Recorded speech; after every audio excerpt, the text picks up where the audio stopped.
Days అనేవి చాలా బిజీగా స్టార్ట్ అవుతున్నాయి. స్కూల్ స్టార్ట్ అయిన దగ్గర నుంచి ఇంకొంచెం ఎక్కువ బిజీ అయిపోయిందనమాట. మార్నింగే లేచి ఏమేం చేయాలి ఏంటని ఆలోచించుకొని ముందు రోజే దాన్ని పొద్దున్నే ఇంప్లిమెంట్ చేసేప్పటికి నిజంగానే పెద్ద టాస్క్ అవుతుంది నాకైతే.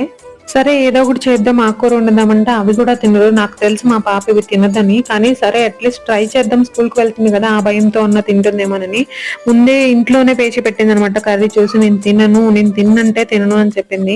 సర్లే ఏదో ఒకటిలే అని చెప్పేసి మా ఫ్రెండ్ ఆలు కర్రీ చేస్తే అది లంచ్ బాక్స్‌లో పెట్టి పంపించాననమాట. దీని గురించి పెద్ద యుద్ధమే జరిగిందమ్మ. నేను నెక్స్ట్ వీడియోలో పెడతాను, ఖచ్చితంగా చూడండి. అంతా లేచి పొద్దున్నే కష్టపడేది వాళ్ళ కోసమే, వాళ్ళకి నచ్చింది చేయాలి అని అంటే వాళ్ళకి నచ్చినయి ఈ రోజుల్లో ఏంటండి, ఎగ్ లేదా చికెన్ లేదంటే ఫ్రైడ్ రైస్లు అవే కదా. అవి ఉన్న హెల్దీయా? అలా అని రోజు అవి చేసి పెట్టలేం కదా. వీక్లీ 2 టైమ్స్ 1 టైమ్ అంటే పెట్టగలం కానీ డైలీ అయితే పెట్టకూడదు, పెట్టలేం కూడా. జంక్ ఫుడ్ ఎఫెక్ట్ అనేది పిల్లల మీద ఖచ్చితంగా పడుతుందండి. ఫ్యూచర్ లో ప్రాబ్లం అవుతుంది. ప్రెసెంట్ అంతా బానే ఉంటుంది కానీ అది తగ్గిస్తే మంచిది.